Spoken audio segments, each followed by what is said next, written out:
함께 하실 하나님 말씀은 로마서 1장 21절에서 25절 말씀입니다. 로마서 1장 21절에서 25절 말씀.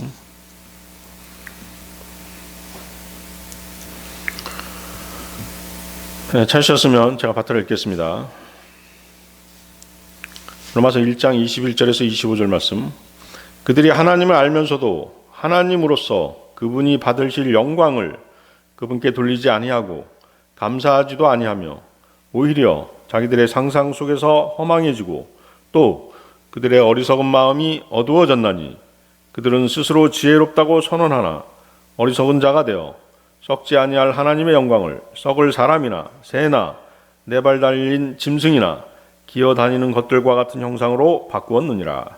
그러므로 하나님께서도 그들을 그들 마음의 정욕을 통해 부정함에 내주사 그들이 자기들의 몸을 서로 욕되게 하셨으니 그들은 하나님의 진리를 거짓으로 바꾸고 창조자보다 창조물을 더 경배하고 섬겼느니라. 그분은 영원히 찬송받으실 분이시로다. 아멘. 오늘 설교 제목은 모든 죄들의 6가지 현상입니다. 더 세분할 수도 있습니다만 그 26절부터 31절까지 인간들이 행하는 다른 모든 죄들이 나열되어 있기 때문에 모든 배교 행위들과 진리에 거역하는 모든 악한 행위들의 단초가 되는 죄악들을 6가지로 정리해 보았습니다. 성령님께서는 로마서 1장의 죄들을 나열한 후에 죄에 대한 인간들의 반응을 소개하고 계십니다. 로마서 1장 32절이 바로 그 말씀이죠. 로마서 1장 32절 보십시오. 그들이 이런 일들을 행하는 자들은 죽어야 마땅하다는 하나님의 심판을 알고도 같은 일들을 행할 뿐 아니라 그런 일들을 행하는 자들을 기뻐하느니라. 세상 죄인들의 반응이 이렇다는 것이죠. 죄를 지적했을 때 심상하게 생각한다는 것입니다. 오히려 비웃죠? 비웃고 있는 것입니다. 우리가 구원받지 않은 세상 사람들에게 복음을 전할 때 죄의 심각성을 얘기해 주어야 하고 또 본인이 죄인임을 시인하도록 해야 하는 이유가 여기에 있는 것입니다. 죽어야 마땅하다는 하나님의 심판, 그것은 무엇이겠습니까? 영원히 불타는 지옥의 형벌이죠? 그렇습니다. 세상 사람들은 죄의 유해성뿐만 아니라 죄에 대한 하나님의 심판을 가볍게 여기고 있는 것입니다. 구원받은 사람도 자신이 지은 죄의 심각성을 깨닫지 못하고 죄를 자백하지 않는 사람도 있는 것입니다. 거기 로마서 1장 28절 보십시오. 또한 그들이 자기 지식 속에 하나님 두기를 싫어하며 하나님께서도 그들을 버림받은 생각이 내주사 합당하지 못한 그 일들을 행하게 하셨으니. 버림받은 생각 나오죠? 버림받은 생각이란 마땅히 지키고 있어야 할 자리를 지키지 않고 있는 마음의 상태를 뜻하는 것입니다. 다시 말하면 버림받은이라는 뜻이 거기 영어로 뭐라고 되어 있습니까? reprobate라고 되어 있죠? reprobate. 원래는 뭐예요? 원래 그 앞에 이제 그 RE 접두사가 붙어 있죠? 원래는 probate죠. probate가 뭐예요? 보호 관찰이라는 뜻입니다. probation 하면 보호 관찰이라는 뜻이에요. 그러니까 보호 관찰 또는 보호 관찰권, 이 probation인데 reprobation이니까 뭐예요? 다시 보호를 받게 됐다는 것이지 않습니까? 여러분들 그 보호 관찰소라고 들어보셨죠? 우리나라도 있는 걸로 알고 있는데 가벼운 범죄자들을 교도소 감방에 넣는 대신에 자유로운 상태에서 사회 복귀가 가능하도록 직업 훈련을 시킨다든가 재활 과정을 지원하는 기관이 보호 관찰소입니다. 보호 관찰의 대상이 된다는 것 자체가 이미 잘못을 저질렀기 때문에 취해진 조치입니다. 그런데도 불구하고 다시 죄를 짓고 또다시 보호 관찰하에 처해지는 것이 바로 무엇이에요? reprobation이죠. 재보호 관찰인 것입니다. 이것을 지금 우리 그 흠정역 성경은 뭐라고 번역한 거예요? 버림받음이라고 번역을 한 것입니다. 무슨 말인지 아시겠죠? 이해하세요? 보호 관찰 하에 있는데도 불구하고 또 범죄를 저지른 것이에요. 그래서 재보호 관찰을 받게 된 상태를 뭐라고 한다? 버림받음이라고 번역을 했다는 것이죠. 자, 어떻습니까? 저와 여러분을 포함해서 수많은 그리스도인들이 구원받은 후에 수십 번도 넘게 보호 관찰 명령을 어기고 재보호 관찰 상태에 처해졌을 것입니다. 그렇죠? 죄를 짓고 또 자백하고 죄를 짓고 또 자백하고 그런 경험들이 있을 것입니다. 모든 그리스도인은 하나님의 자녀로서 마땅히 지키고 있어야 할 자리가 있고 거기서 벗어나서는 안 되도록 명령받고 있습니다. 이 자리를 지키지 않고 거기서 벗어날 때 그는 버림받은 생각을 지니고 있는 것이고 그 버림받은 생각에 사로잡히게 되면 자기 자리를 지키지 못하고 다시 죄를 짓는 것입니다.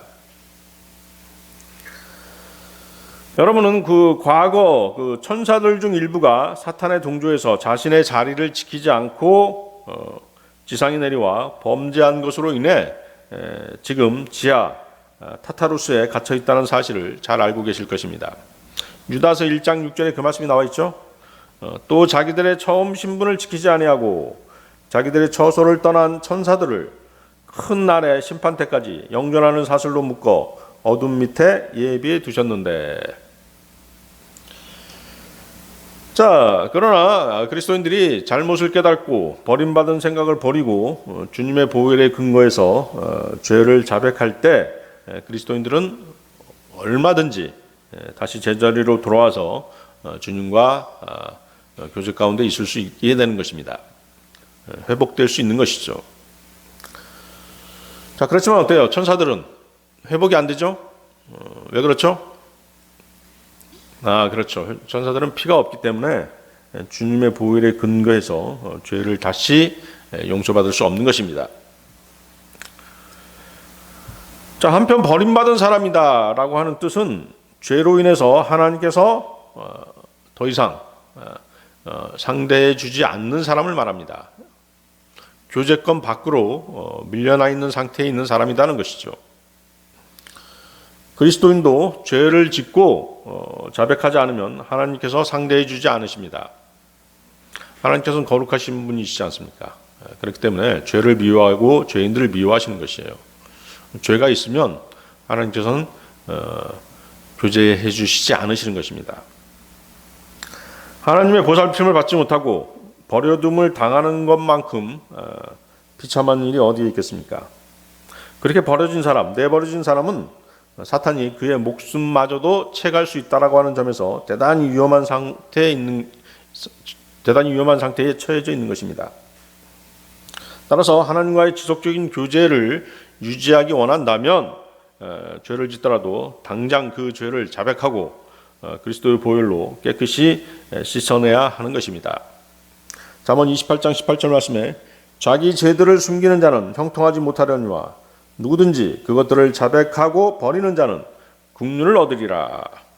요한일서 1장 9절 말씀에도 만일 우리가 우리 죄들을 자백하면 그분께서는 신실하시고 의로우사 우리의 죄들을 용서하시며 모든 불의에서 우리를 깨끗하게 하시느니라. 그래서 여러분들은 뭔가 양심에 꺼리는 일들이 있다고 한다면 반드시 자백하셔야만 되는 것입니다. 그리고 여러분들이 하루를 마감하는 그 시간에 여러분들이 오늘 자신이 지은 그런 죄들이 있다고 한다면 반드시 자백하시고 깨끗한 상태에서 주님과 다시 교제할 수 있도록 또 주님께 기도할 수 있도록 그렇게 하셔야 되는 것입니다. 자, 모든 죄들의 6가지 현상. 첫 번째, 하나님께 영광을 돌리지 않음입니다. 거기 21절 다시 보십시오. 로마서 1장 21절. 그들이 하나님을 알면서도 하나님으로서 그분이 받으실 영광을 그분께 돌리지 아니하고.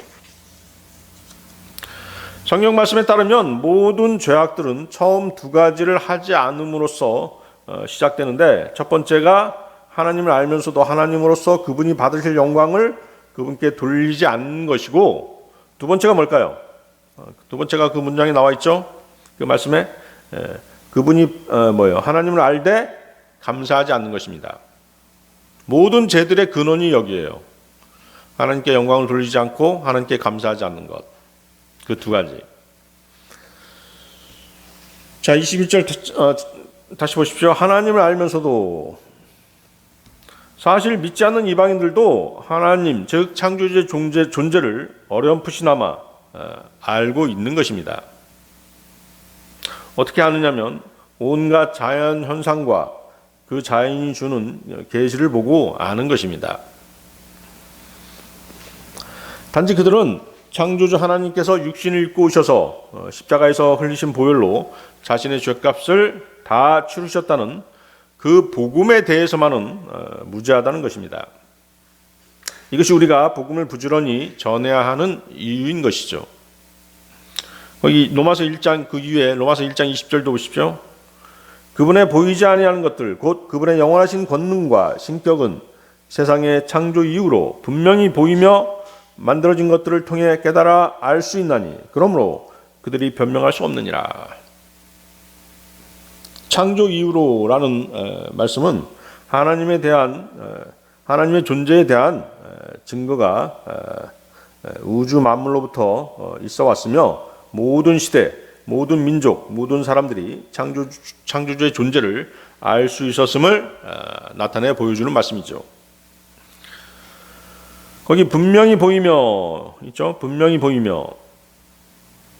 자, 이 말씀은 하나님의 존재에 대한 증거가 모호하거나 숨겨져 있는 것이 아니라 자연계를 가까이 관찰하고 살펴보는 모든 사람에게 분명하게 보이고 이해할 수 있음을 알려주고 계시는 것입니다.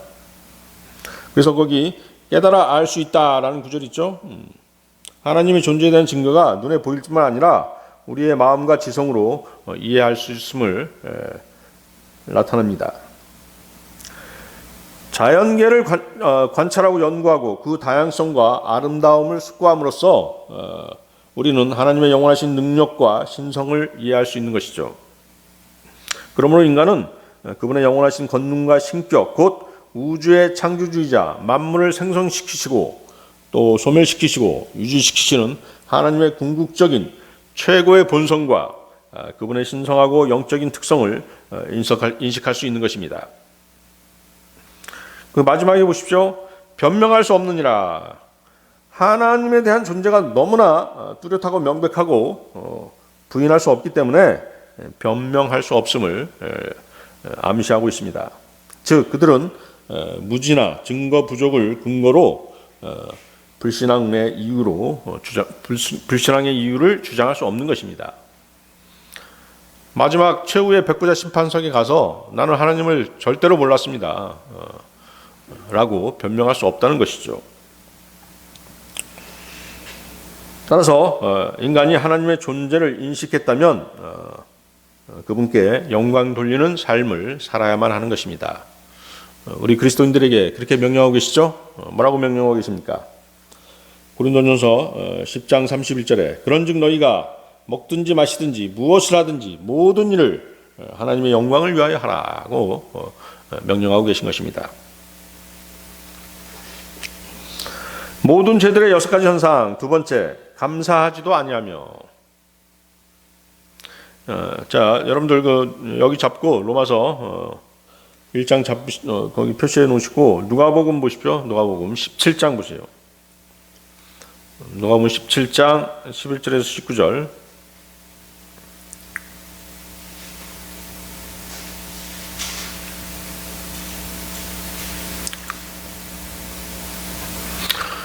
그 하나님께서 이스라엘을 선택하셨잖아요. 그렇죠? 그 선택하신 이유가 뭐겠어요? 또 우리를 구원해 주셨잖아요. 그런 이유가 무엇이겠어요? 그 이유가 다 무엇이라고 생각하세요? 네, 영광을 받으시기 위해서 그렇게 하신 것이에요. 아시겠습니까? 네.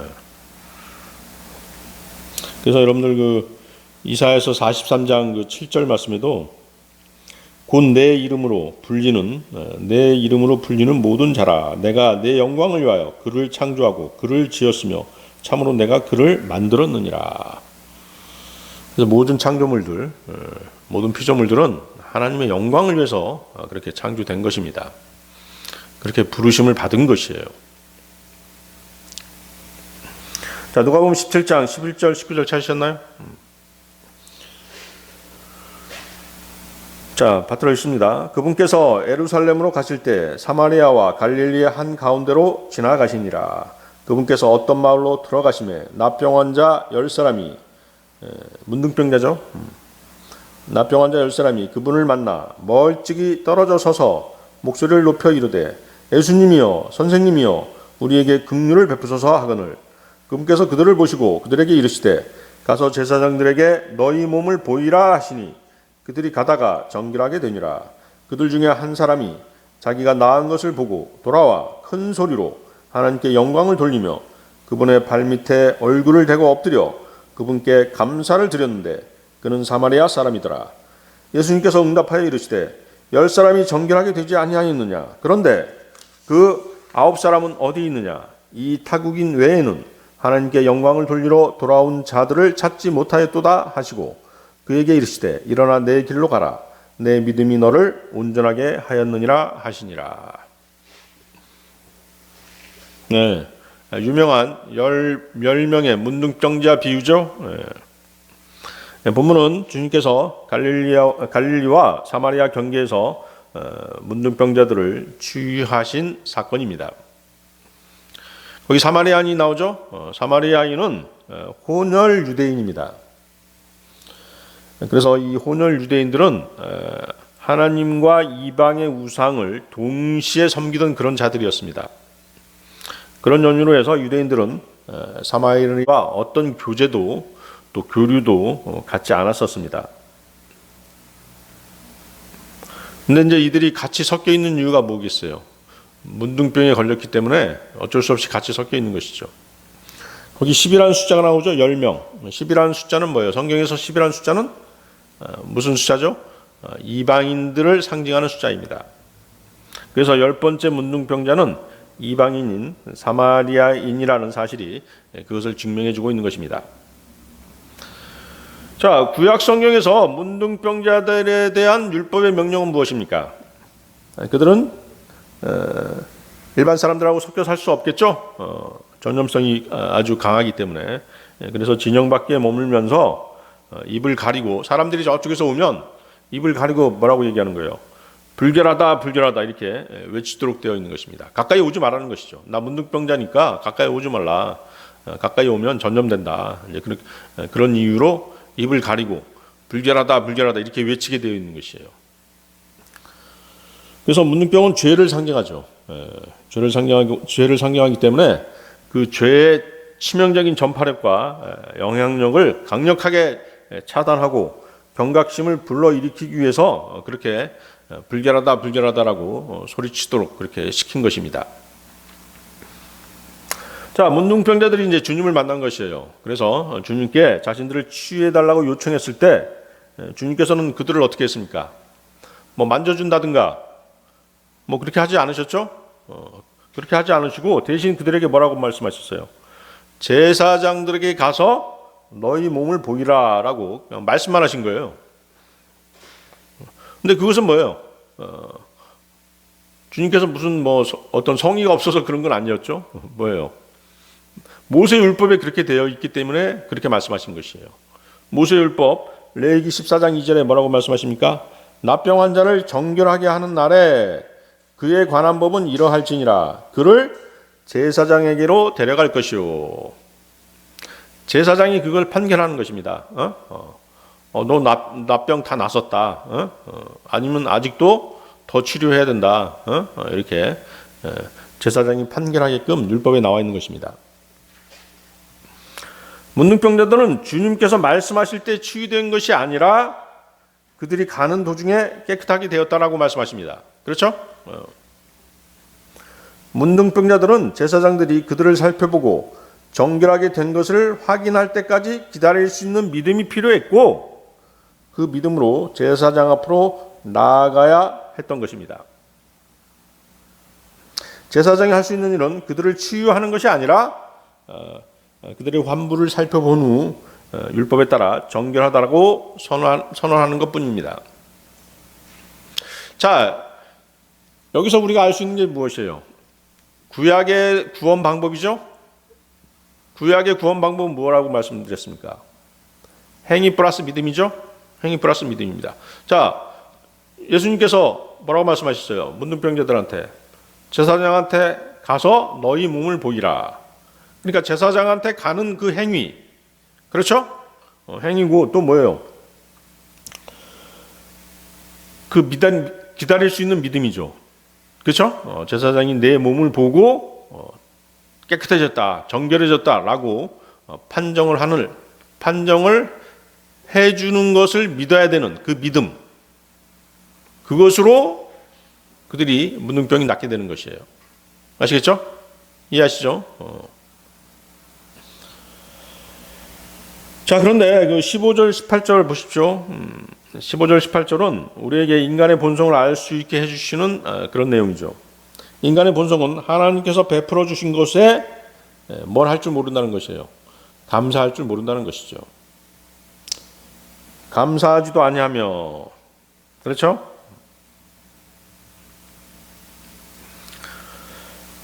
자, 주님은 10명의 문둥병자를 치유해 줬는데 감사를 표하러 온 사람은 한 사람뿐이었습니다.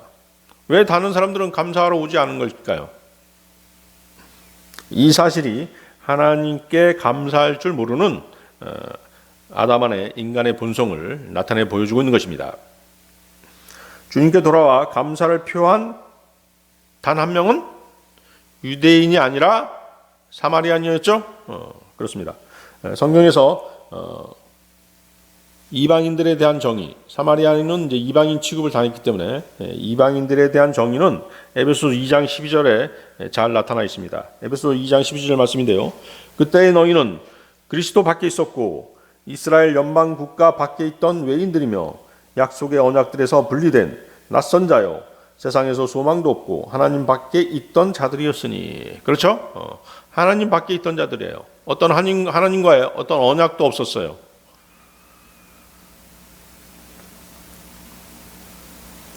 그래서 낯선 자로 취급받던 사람들이 바로 이방인이었죠. 따라서 이방인인 사마리아 사람이 주님께 돌아와 감사드리는 장면은 무엇을 예표하고 있는 것이에요? 복음이 유대인에게서 교회 시대에 이방인에게로 옮겨져 이방인들이 구원받는 모형이라고 볼 수 있는 것입니다. 그렇죠? 자, 복음이 제일 처음에는 누구한테 전해졌어요? 유대인들한테 전해졌지 않습니까? 그런데 유대인들이 거부했죠. 그래서 복음이 이방인들에게로 건너간 것입니다. 나머지 9명의 유대인이 그들이 받은 은혜에 대해서 감사할 줄 몰랐다는 것은 그들의 믿음이 완전한 것이 아니었음을 보여줍니다. 구약 이스라엘 민족이 가지고 있던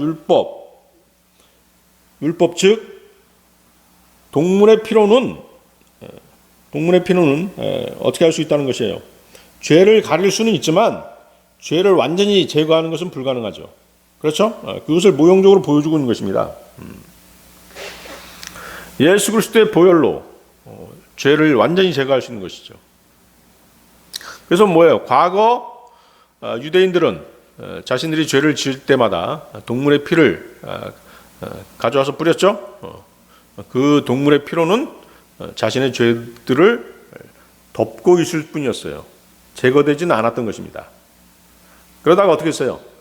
갈보리 십자가에서 예수님께서 피를 흘리심으로써 그때 죄가 완전히 제거된 것이죠.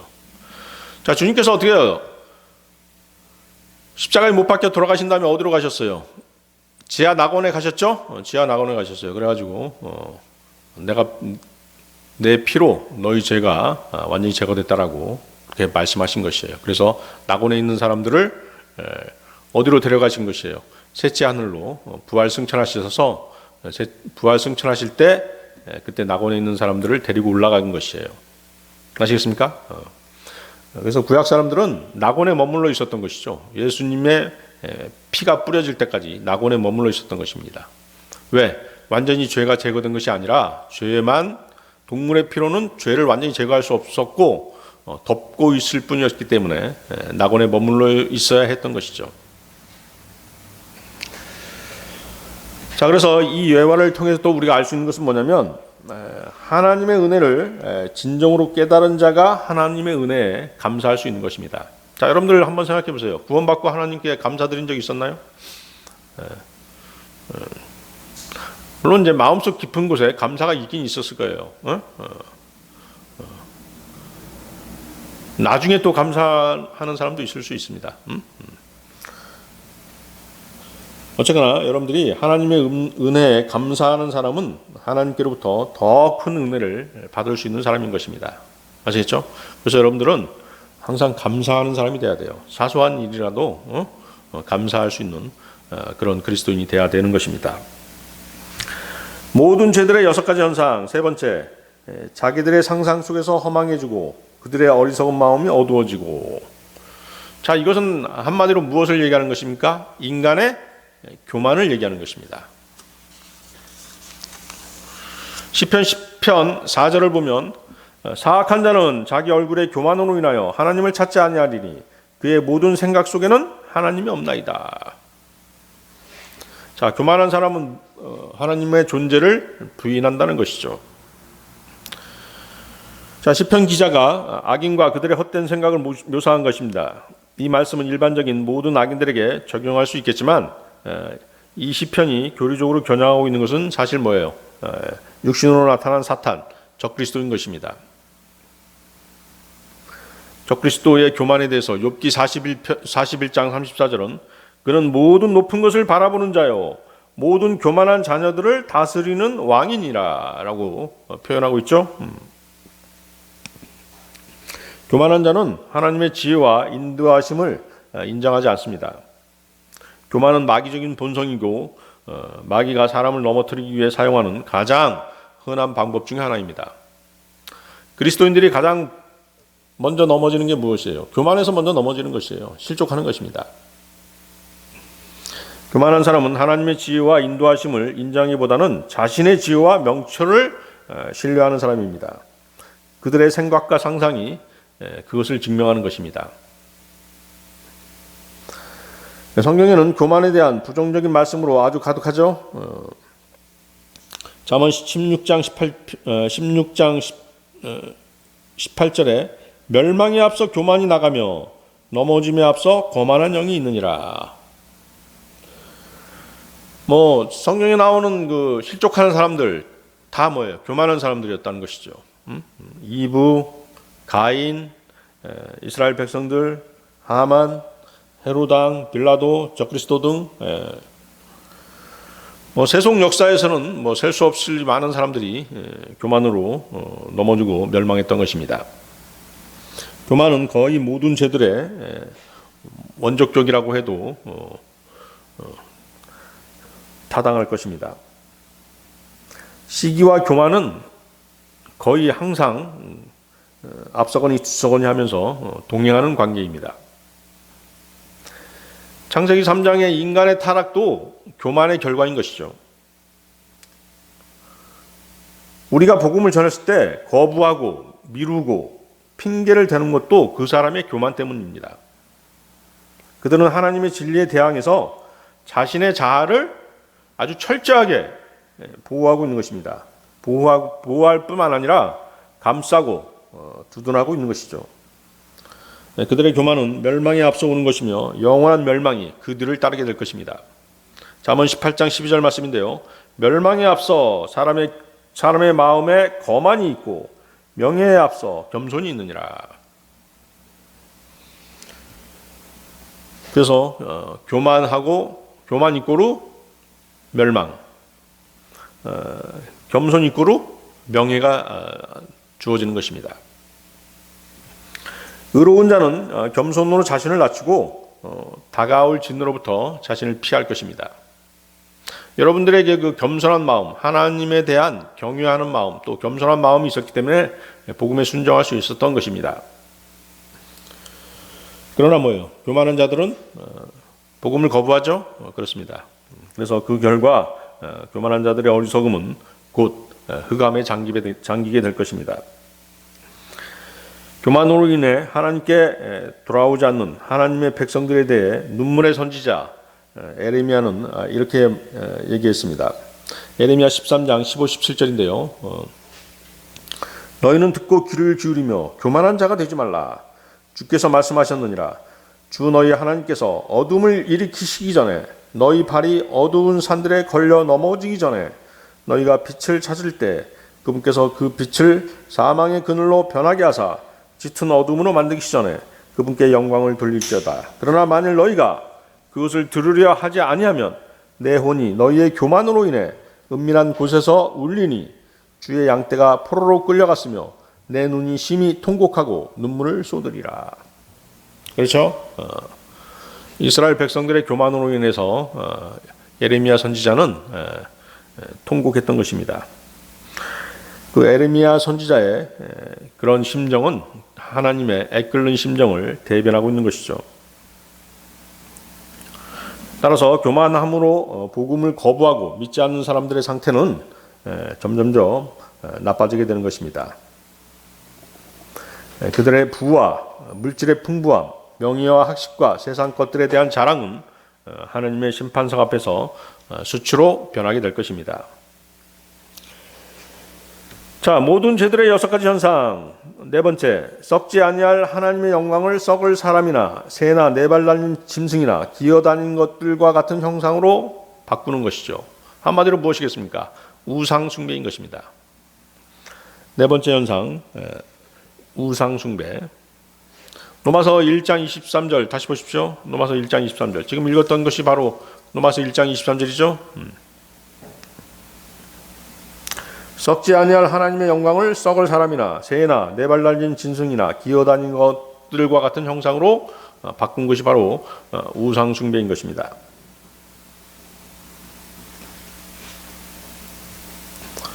자, 사람들이 이렇게 된 이유가 뭘까요? 이렇게 된 이유가 거기 22절 보십시오. 22절에 뭐라고 말씀하십니까? 그들은 스스로 지혜롭다고 선언하나 어리석은 자가 된 것이죠. 예를 들어서 뭐가 있을까요? 예를 들어서 진화론 같은 것이 있죠. 하나님의 영광을 먼저 뭘로 바꾼 거예요? 사람의 형상으로 바꾼 것입니다. 그 다음에 새들의 형상으로, 그 다음에 네발 달린 짐승으로, 그 다음에 기어다니는 파충류의 형상으로 바꾼 것이죠. 이것이 바로 이제 진화론이 틀렸다라고 하는 것을 그 성경 말씀이 증명해 주시고 계시는 것입니다.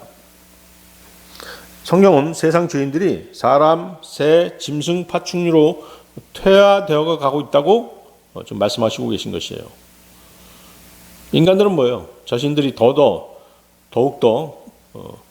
고등화된 동물로 그렇게 고등화된 존재로 이렇게 진화해 간다라고 생각하고 믿고 있지만 그것이 틀렸다는 것이죠.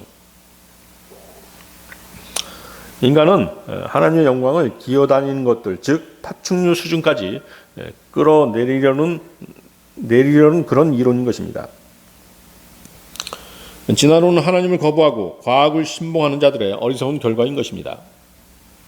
성경의 목적이 무엇입니까? 사람들을 하나님께로 인도하려고 하는 것이 바로 성경의 목적이죠. 하나님의 말씀의 목적인 것이죠. 그렇지만 과학은 뭐죠? 과학의 목적이 무엇일까요? 자신들이 뭐가 되고 싶다? 신들처럼 되고 싶다라고 하는 것이 과학의 목적인 것입니다. 아담과 이브가 선악을 알게 하는 나무의 열매를 먹은 것도 같은 이유인 것입니다. 창세기 3장 5절이죠. 너희가 그것을 먹는 날에 너희 눈이 열리고 너희가 신들과 같이 되어 선악을 알 줄을 하나님이 아시느니라. 이제 넘어갔죠? 선악과를 먹고 범죄하자 하나님께서는 생명나무에 접근하는 것을 막아버리십니다. 범죄한 후에 영원한 생명을 갖게 되는 것을 차단하신 것입니다. 그러자 인간들은 어때요? 스스로의 힘으로 영생에 도달하려고 안간힘을 쓰게 된 것입니다. 인류 역사 전체가 자신들의 힘으로 영원한 생명에 도달하려는 그런 역사인 것이죠. 과학을 발전시키고 종교를 만들고 자손을 번성시키는 등등의 행위들이 그런 것들입니다. 과학을 발전시켜서 어떻게 하겠다는 것이죠? 예, 자기 자신을 복제시키려고 하는 거예요. 인간 복제. 그리고 영원한 삶을 사는 것으로 이렇게 착각하는 것입니다. 그런 종교도 있잖아요. UFO교라는 게 있잖아요. 그들이 말하는 영생이 무엇인지 아세요?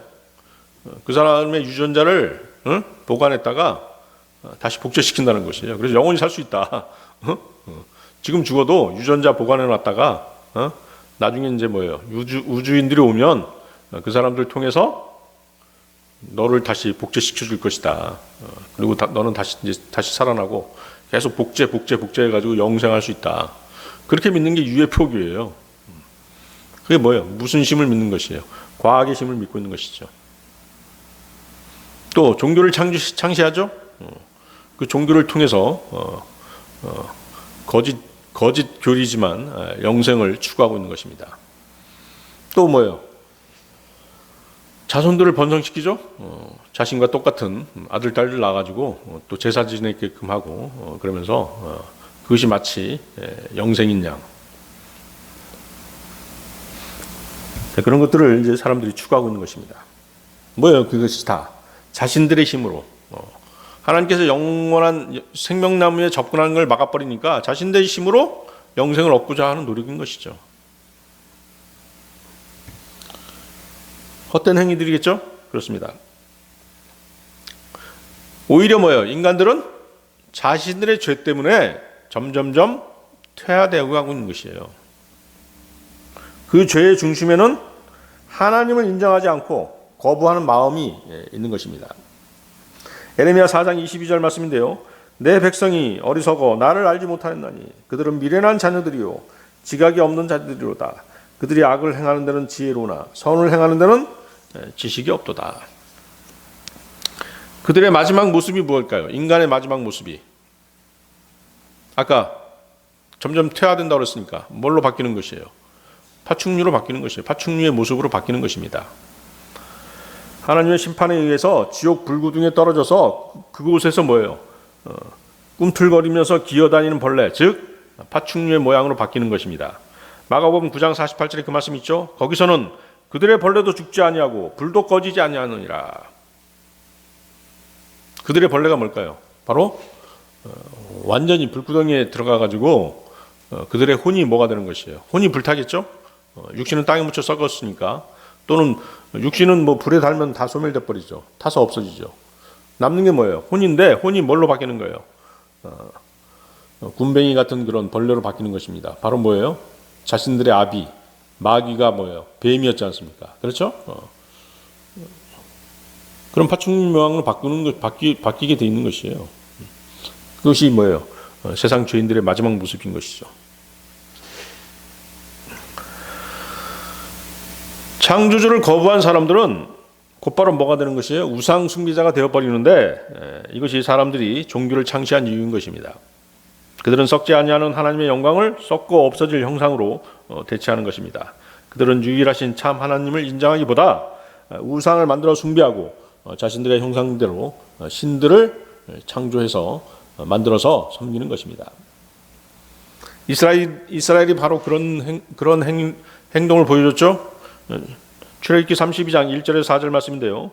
모세가 산에서 내려오는 것이 늦어지는 것을 백성이 보고는 함께 모여 아론에게 가서 그에게 이르되 일어나 우리를 위해 우리 앞에 갈 신들을 만들라. 이 모세 곧 우리를 이집트 땅에서 데리고 올라온 사람에 관하여는 그가 어찌 되었는지 우리가 알지 못하노라 하니 아론이 그들에게 이르되 너희 아내들과 너희 아들 딸들의 귀에 있는 금 귀고리를 빼서 내게로 가져오라 하매 온 백성이 자기들의 귀에 있던 금 귀고리를 빼서 아론에게로 가져오니라. 그가 그들의 손에서 그것들을 받아 송아지를 부어 만들고 새긴 도구로 그것의 모양을 내매 그들이 이르되 오 이스라엘아 이것들은 너를 이집트 땅에서 데리고 올라온 내 신들이니라. 이스라엘 백성들은 모세가 증거하는 하나님을 거부하고 금송아지를 만들어 그들의 신으로 삼았던 것입니다. 그들은 스스로 만든 우상으로 하나님의 영광을 대신한 것이죠. 모든 죄들의 6가지 현상, 5번째 성적 타락입니다. 거기 24절 보십시오. 로마서 1장 24절. 그러므로 하나님께서도 그들 마음의 정욕을 통해 부정함에 내주사 그들이 자기들의 몸을 서로 욕되게 하셨으니. 하나님께서는 인간들의 타락을 점차적으로 어떻게 해요? 내버려 두십니다. 하나님의 영광을 피조물의 형상으로 바꿔놓은 인간에 대해서 하나님께서 취하신 조치는 내버려 두는 것입니다. 내버려 두었다는 말은 뭐예요? 포기하셨다는 것이죠. 하나님께서 인간에 대하여 취하신 두 번째 조치 역시 내버려 두시는 것이었어요. 거기 26절 보십시오. 자, 24절에다 어디다 동그라미 쳐야 돼요? 부정함에 내주사 거기 내버려 두셨다는 얘기입니다. 내주사. 26절 보십시오. 이런 까닭에 하나님께서 그들을 수치스러운 애정에 내주셨으니 이는 심지어 그들의 여자들도 본래대로 쓸 것을 본성에 어긋나는 것으로 바꾸었기 때문이라. 거기 내주셨으니 거기다 동그라미 쓰면 되겠죠. 세 번째 조치도 하나님께서 세 번까지 참으세요. 세 번째 조치도 내버려 두시는 것입니다. 28절 보세요. 거기 28절. 또한 그들이 자기 지식 속에 하나님 두기를 싫어하며 하나님께서도 그들을 버림받은 생각에 내주사 합당하지 못한 그 일들을 행하게 하셨으니. 거기 내주사. 그렇죠?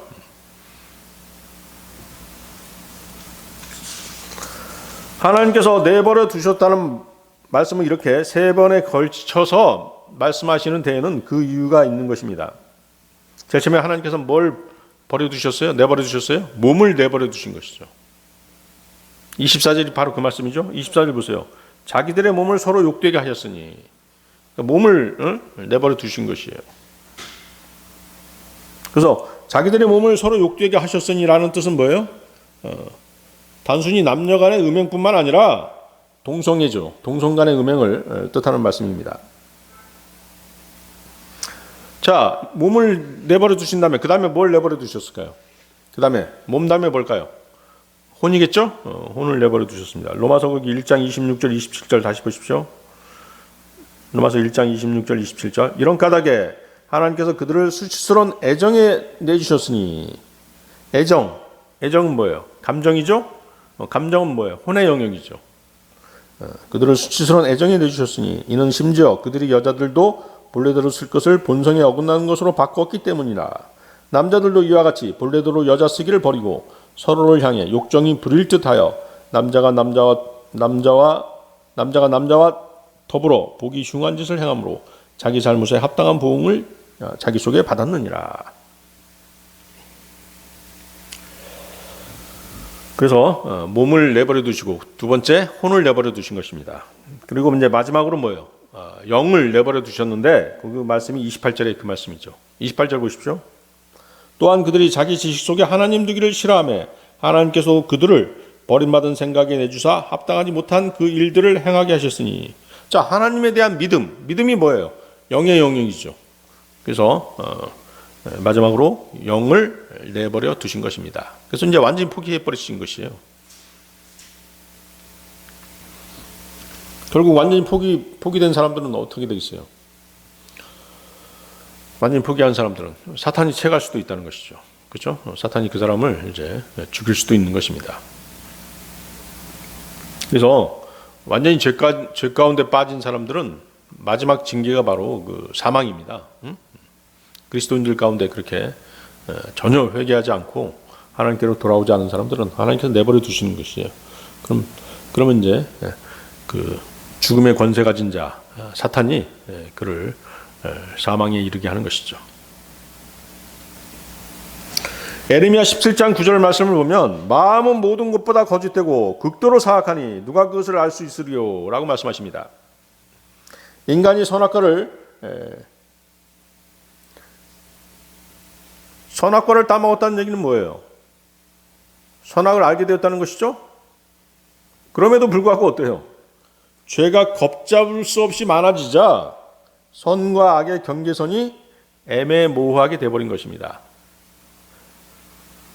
자, 여러분들 한번 보세요. 지금 세상 돌아가는 걸 보시라고.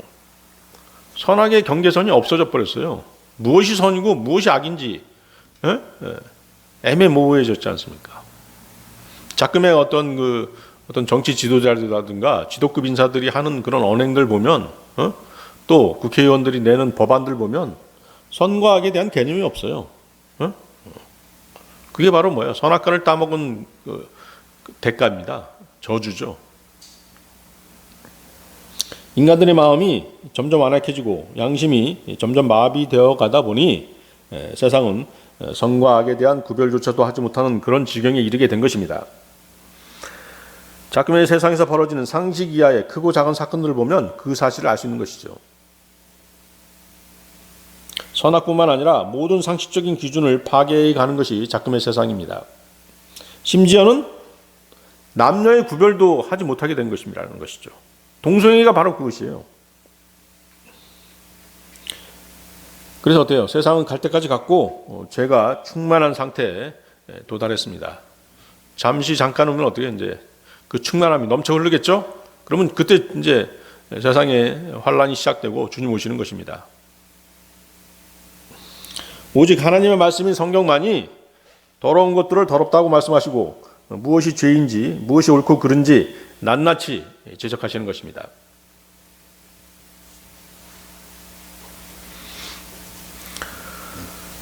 고린도후서 7장 1절 한번 보십시오, 여러분들. 여기 잡고 고린도후서 7장 1절.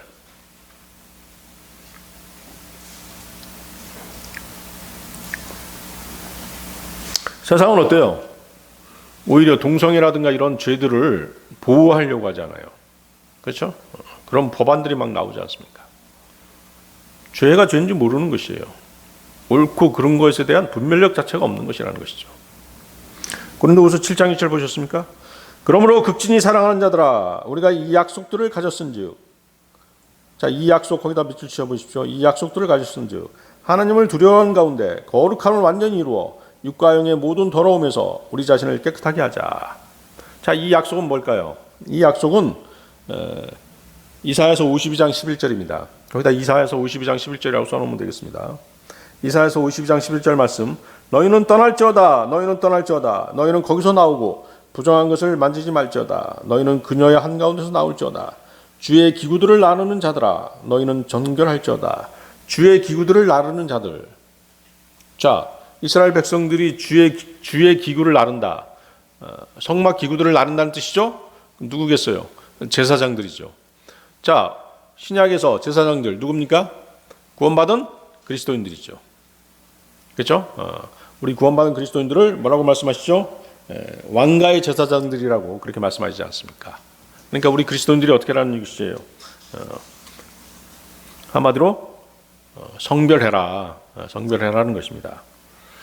여러분이 스스로 세상과 성별된 삶을 살면 하나님께서 여러분을 받아주시고 여러분에게 축복된 삶을 살도록 하실 것이라는 약속인 것입니다. 고린도후서 6장 17, 18절 말씀인데요. 주가 말하노라. 그러므로 너희는 그들 가운데서 나와 분리하고 부정한 것을 만지지 말라. 그리하면 내가 너희를 받아들여 너희에게 아버지가 되고 너희는 내 아들 딸들이 되리라. 주 곧 전능자가 말하노라. 무엇이건 성경에서 더럽다라고 말씀하시면 그것이 여러분의 영혼 몸을 더럽히기 때문에 그렇게 말씀하시는 것입니다. 동성연애자들에 대한 문제는 인권이나 정치적 문제가 아니라 도덕적 문제인 것입니다. 그 문제를 정치적인 잣대로 재서 해결하려고 하거나 그들의 범죄에 인권이라고 하는 안전장치를 마련해 주려고 하는 것 자체가 세상이 심각하게 망가져 있고 선악에 대한 구별조차 하지 못하고 있는 증거인 것입니다. 동성애는 도덕적 부패가 낳은 성적 타락 현상인 것입니다. 동성연애자들은 성범죄자들이고 성도덕이 문란해진 자들인 것입니다. 그들은 동성연애가 그릇된 것이 아니라 옳은 일이라고 생각하고 있기 때문에 동성애를 하고 있는 것입니다. 그들은 죄를 죄라고 생각하지 않는 것이죠. 하나님께서는 이들의 범죄에 대해 보응하시는데 에이즈라든가 임질, 매독, 기타의 성병과 질병으로 그들을 치시는 것입니다.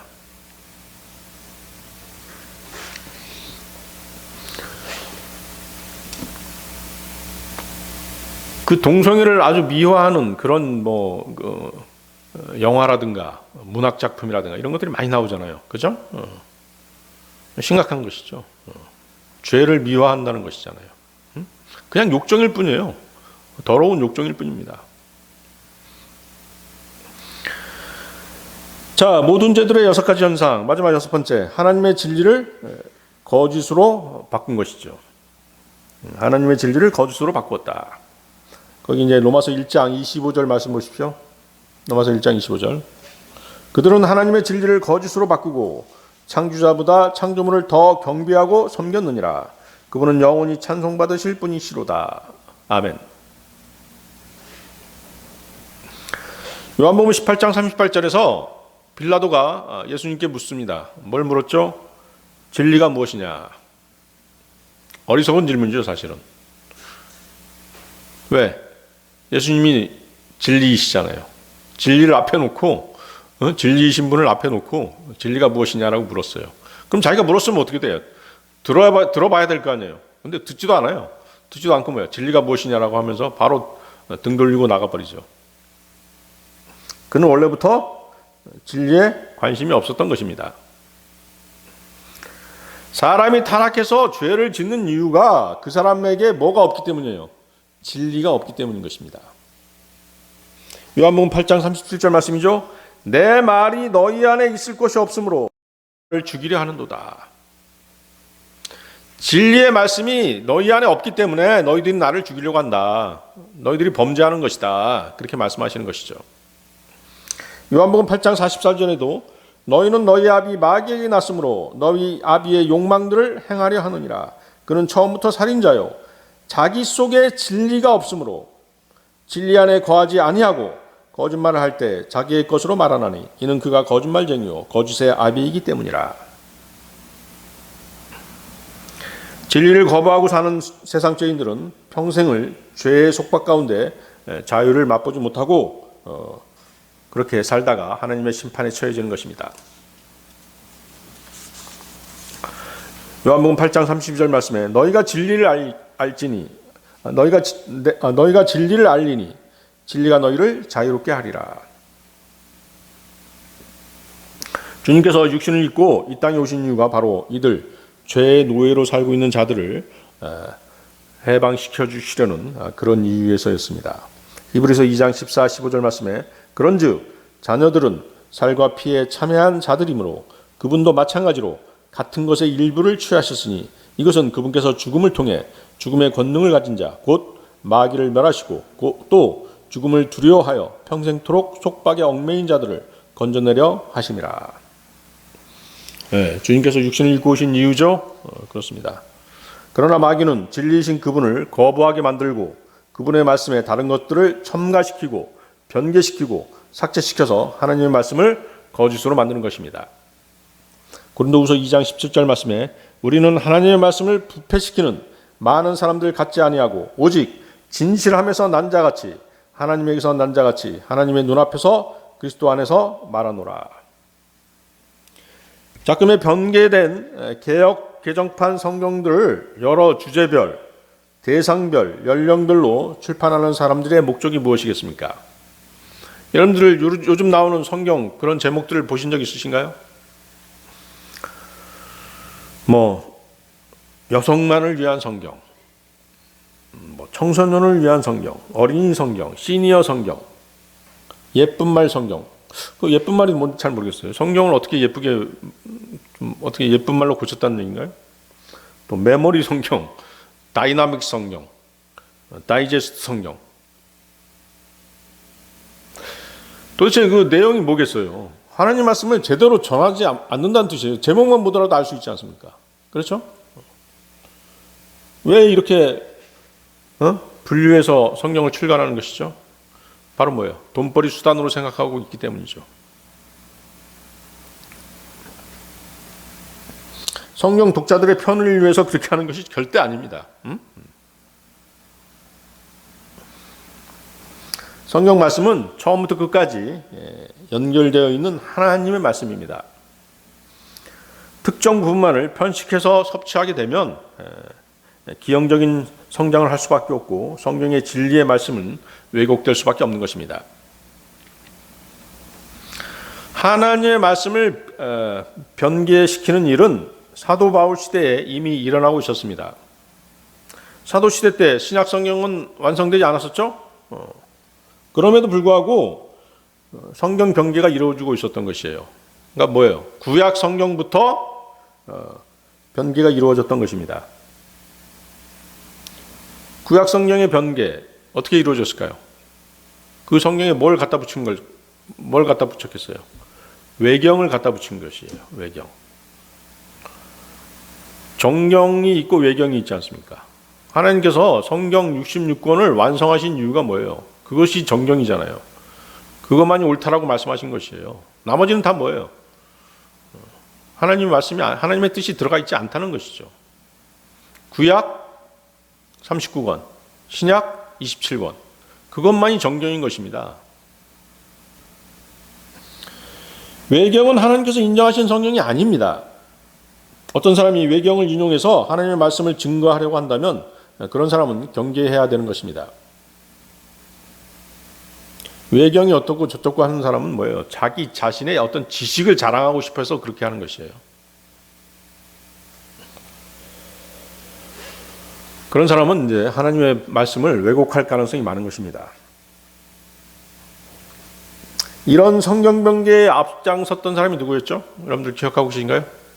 알렉산드리아의 누구죠? 오리겐. 기억나신가요? 오리겐이었습니다.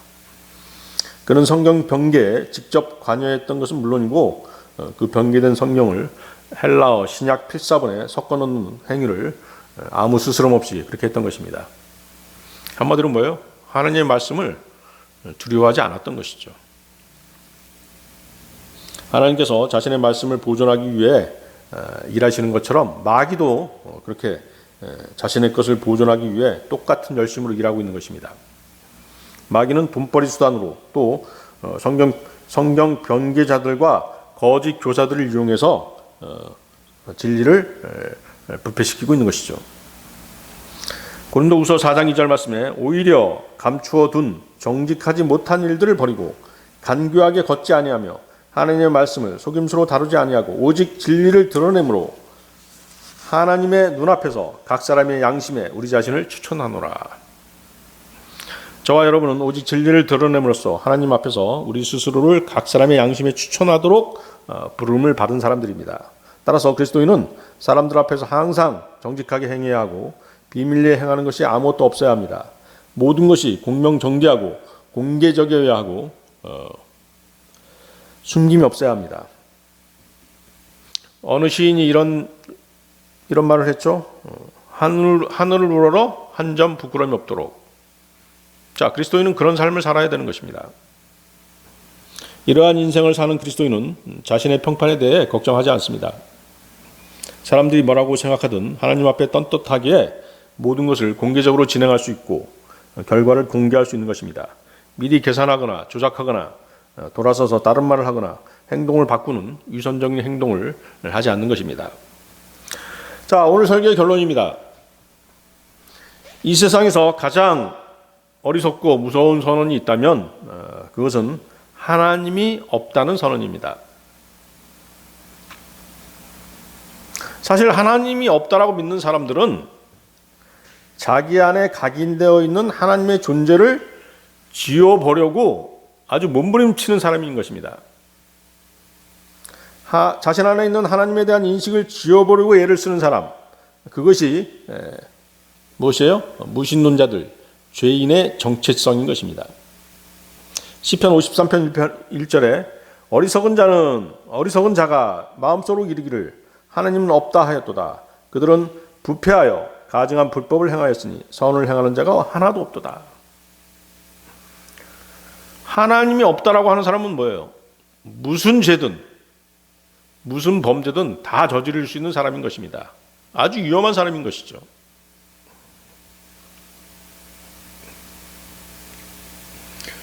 하나님이 안 계시다면 뭐예요?